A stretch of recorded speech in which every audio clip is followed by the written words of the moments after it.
भक्तों, ओम नमः शिवाय, श्री शिवाय नमस्तुभ्यं, जय श्री महाकाल। जी हाँ भक्तों, क्या आपका भी जो बच्चा है उसका जो मन है वो पढ़ाई में बिल्कुल भी नहीं लगता। आप लोग बहुत ज़्यादा परेशान हैं उसकी पढ़ाई के लिए कि आखिरकार हमारा जो बच्चा है वो पढ़ता क्यों नहीं है। जब भी आप उसको पढ़ाने के लिए बैठाते हो तो इधर उधर के कामों में लग जाता है, लेकिन पढ़ता बिल्कुल भी नहीं है। आपको भी समझ में नहीं आता कि आखिरकार हमारा जो बच्चा है वो पढ़ता क्यों नहीं है। जब भी आप उसको पढ़ाने के लिए बैठाओगे तो कहीं वो खेलने कूदने चला जाएगा, कहीं वो घूमने भागने चला जाएगा, कहीं वो दूसरा कुछ काम करने लगेगा, लेकिन पढ़ेगा बिल्कुल भी नहीं। तो ऐसे में कौन सा उपाय करें ताकि वो अच्छे तरीके से पढ़े, अच्छे तरीके से आगे बढ़े। आज की इस वीडियो के माध्यम से हम आपको बताने वाले हैं क्या करना है, कैसे करना है, पूरा आपको समझाने वाला हूँ। तो बस उपाय ध्यान से सुनिएगा, अच्छे से करिएगा। अगर आपने आज का ये उपाय ध्यान से सुन के अच्छे से कर लिया तो अवश्य रूप से आपके घर का जो भी बच्चा है, जिसका भी मन पढ़ाई में नहीं लगता, पढ़ाई की ओर आकर्षित नहीं होता, अवश्य रूप से उसका जो मन है ना वो पढ़ाई की ओर लगेगा ही लगेगा। क्या करना है, कैसे करना है, पूरा आपको बताने वाला हूँ। तो इससे बिल्कुल ध्यान से सुनिएगा, अच्छे से करिएगा। देखिए, पूज्य गुरुदेव की जो कथा होती है ना, जैसे कि आपको पता होगा कि पूज्य गुरुदेव की कथा में लाखों की भीड़ आती है। कैसे आती है? लाखों की भीड़ आती है। और जब गुरुदेव की कथा में लाखों की भीड़ आती है तो वहाँ ज़्यादातर जो भक्त रहते हैं वो क्या करते हैं? पत्र के द्वारा, किसके द्वारा? पत्र के द्वारा अपनी मनोकामना गुरुदेव तक पहुंचाते हैं। तो अभी गुरुदेव की कथा चल रही थी कि गुरुदेव की कथा में क्या हुआ। जैसे आपको पता है कि गुरुदेव की जो कथा होती है ना, गुरुदेव की कथा में लाखों की भीड़ आती है। क्या आती है? गुरुदेव की कथा में लाखों की भीड़ आती है। और जब गुरुदेव की कथा में लाखों की भीड़ आती है तो वहाँ ज़्यादातर जो भक्त रहते हैं वो क्या करते हैं? पत्र के द्वारा, किसके द्वारा? पत्र के द्वारा जो होती है मनोकामना वो गुरुदेव तक पहुँचाते हैं। ठीक ना? पत्र लिख लिख के गुरुदेव तक पहुँचाते हैं। तो गुरुदेव के पास अभी जो पत्र आया, तो जब गुरुदेव को 1 से 1.5 महीना पहले की बात है, गुरुदेव की कथा चल रही थी। गुरुदेव की कथा में पत्र आए और पत्र के द्वारा क्या हुआ? गुरुदेव तक अपनी मनोकामना पहुंचाई। जब गुरुदेव के पास पत्र पहुंचा और गुरुदेव ने पत्र पढ़ा तो वहाँ ज़्यादातर जो भक्त थे उन्होंने क्या किया? पत्र के द्वारा अपनी मनोकामना जब पहुंचाई, गुरुदेव ने पत्र पढ़ा तो वहाँ ज़्यादातर जो मतलब माता पिता थे ना, उनकी एक ही तो मनोकामना थी। क्या थी? कि गुरुदेव, हमारा जो बच्चा है उसका जो मन है पढ़ाई की ओर नहीं लगता, कृपया करके कोई उपाय बता दें। जब गुरुदेव ने ये देखा तब गुरुदेव ने 2 से 3 उपाय बताए। और क्या करना है? जब गुरुदेव ने मतलब उपाय बताए और कहा कि ये उपाय केवल केवल कर लेना, तुम्हारे घर का जो भी सदस्य है, जिसका भी मतलब जो भी बच्चा है जिसका मन पढ़ाई में नहीं लगता, अवश्य रूप से पढ़ाई की ओर आकर्षित होगा ही होगा। जब गुरुदेव ने उपाय बताया तो लोगों ने जा जाके इस उपाय को घर में करना शुरू कर दिया। अब जैसे ही लोगों ने जाके इस उपाय को घर में करना शुरू कर दिया, वही लोग गुरुदेव की कथा में मात्र 1 से 1.5 महीने के बाद वापस आए। अब जब वही लोग गुरुदेव की कथा में वापस आए तो उन्होंने क्या किया? उन्होंने फिर से एक बार गुरुदेव को पत्र लिखा। लेकिन ये वाला जो पत्र था ये गुरुदेव को धन्यवाद के रूप में पत्र था कि गुरुदेव, धन्य हो आपका, आपके द्वारा बताया गया उपाय हमने कर लिया है, हमारी सारी की सारी मनोकामना पूरी हो गई है। हमारा जो बच्चा था जिसका मन पढ़ाई में बिल्कुल भी नहीं लगता था, अब वो बिना बोले बिना कुछ कहे केवल और केवल पढ़ाई करता है। आपका कोटि कोटि धन्यवाद। तो देखिए, जो लोग भी मेरी आवाज़ सुन रहे हैं ना, अगर आपको भी जानना है कि आखिर ऐसा कौन सा उपाय है जिसको करने मात्र से लोगों की सारी जो इच्छा है, मनोकामना है, वो पूरी हो जाती है, तो चलिए हम बताते हैं आपको आज की इस वीडियो के माध्यम से कि आपको करना क्या है। तो बस उपाय ध्यान से सुनिएगा और अच्छे से करिएगा, तो ठीक ना। लेकिन उससे पहले चैनल पे अगर पहली बार आए हैं तो वीडियो को कर दें लाइक और चैनल को भी कर लें सब्सक्राइब, ताकि पूजनीय पंडित प्रदीप जी मिश्रा के रोज़ नए नए उपाय सबसे पहले आपको प्राप्त हो सके। ठीक, तो देखिए, जो हमारा सबसे पहला उपाय हो 3 काली तिल और 1 धतूरे का उपाय है।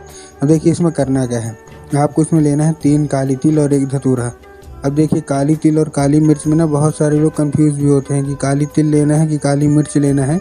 इसलिए गुरुदेव ने बताया कि आपको क्या लेना है? काली तिल लेना है। ठीक, ले लिया। काली तिल के साथ साथ आपको क्या चाहिए? 1 धतूरा चाहिए। तो 3 काली तिल ले लिए, 1 धतूरा ले लिए। अब आपको देखिए करना क्या है।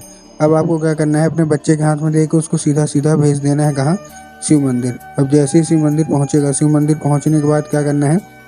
उनको बोलना है कि दक्षिण दिशा में खड़ा हो जाए और उत्तर की ओर अपना चेहरा कर ले।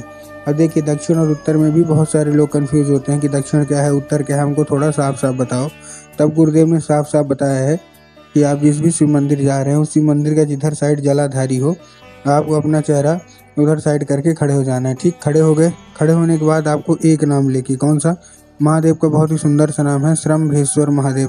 तो बस आपको करना क्या है? आपको श्रम्भेश्वर महादेव का नाम लेके उन्हीं का स्मरण करके आपको चुपचाप क्या कर देना है? आपको अर्पित कर देना है बस। पूज्य गुरुदेव कहते हैं कि अगर आपके बच्चे ने केवल इतना ही कर लिया तो अवश्य रूप से जो इच्छा है, जो मनोकामना है ना, वो पूरी होगी ही होगी। ठीक है, ये था हमारा कौन सा, ये था हमारा सबसे पहला उपाय। अब हम चलते हैं अपने दूसरे उपाय की ओर। अब देखिए जो हमारा दूसरा उपाय हमारा कौन सा है। इस उपाय में आपको करना क्या है, इस उपाय में आपको लेना है एक लाल फूल, और ये जितनी भी माताएं हैं उनको अपने बच्चे के लिए करना है। ठीक, तो आपने एक लाल फूल ले लिया। अब लाल फूल कोई सा भी हो सकता है, गुलाब का ले लीजिए, गुड़हल का ले लीजिए, जो भी आपको पसंद हो आप लाल फूल ले लीजिए। बस वो लाल फूल जो है वो कैसा होना चाहिए, वो जो लाल फूल कहीं से भी कटा फटा नहीं होना चाहिए। सबसे अच्छी बात इस उपाय की क्या है कि इस उपाय के लिए आपको अपने घर में ही करना है, मतलब और आपको कहीं नहीं जाना। और जैसे ही घर में करेंगे आप, घर में करने के लिए आपके घर में माता सरस्वती की फ़ोटो या मूर्ति होना बहुत ज़रूरी है। अब देखिए अगर आपके घर में माता सरस्वती की फ़ोटो या मूर्ति है तब तो अच्छी बात है, लेकिन अगर आपके घर में माता सरस्वती की फ़ोटो नहीं है तो आपको बाज़ार जाना है और माता सरस्वती की फ़ोटो लाना है और अपने घर में उनको स्थान देना है। ठीक, दे दिया। स्थान देने के बाद आपको करना क्या है, जैसे आपने स्थान दिया, शाम के वक्त जब भी आपके घर में पूजा पाठ होती है ना, आपको वो लाल फूल अर्पित करना है माता सरस्वती को, और माता से उसको औषधि के रूप में मांगना है कि माता कृपया करके हमको इसको औषधि के रूप में प्रदान करिए। हमारा जो बच्चा है उसका जो मन है वो बिल्कुल भी जो है तो पढ़ाई में नहीं लगता। अब क्या होगा, अब वो जो है वो फूल औषधि बन जाएगा। ठीक, अब उसी रात जब आपका बच्चा खाना पीना खा के अच्छे तरीके से सो जाए तो आपको वो लाल फूल उठाना है और अपने बच्चे के माथे पे 2 से 3 बार आपको फेर देना है। पूज्य गुरुदेव कहते हैं कि उस फूल के जरिए स्वयं जो होती है माता सरस्वती उसके दिमाग में प्रवेश कर जाएंगी, और उसका जितना भी दिमाग इधर उधर के कामों में लगता है वहाँ से न लग के केवल और केवल उसका जो दिमाग है ना वो पढ़ाई की ओर ही लगेगा ही लगेगा। ठीक है, ये था हमारा कौन सा, ये था हमारा दूसरा उपाय। अब हम चलते हैं अपने तीसरे और आखिरी उपाय की ओर। अब देखिए जो हमारा तीसरा और आखिरी उपाय है, इस उपाय में आपको करना क्या है, जो हमारा तीसरा और आखिरी उपाय है, इस उपाय में आपको एक पान का पत्ता लेना है और पान के पत्ते के ऊपर शहद का लेपन कर देना है। तो आपने क्या ले लिया, पान का पत्ता लिया, पान के पत्ते के ऊपर आपने शहद का लेपन कर दिया। किधर साइड, जो चिकना साइड होता है ना उधर साइड आपको कर देना है। ठीक, कर दिया। करने के बाद आपको करना क्या है, जैसे आपने कर दिया, करने के बाद आपको क्या करना है, अपने बच्चे के हाथ में देके उसको भेजना है सीधा सीधा शिव मंदिर। अब जैसे ही आपने शिव मंदिर भेज दिया, शिव मंदिर भेजने के बाद उसको क्या बोलना है, आपके दिमाग में आएगा कि जाएंगे और बाबा भोलेनाथ के ऊपर अर्पित करवा देंगे, जो कि पूर्णतः गलत है।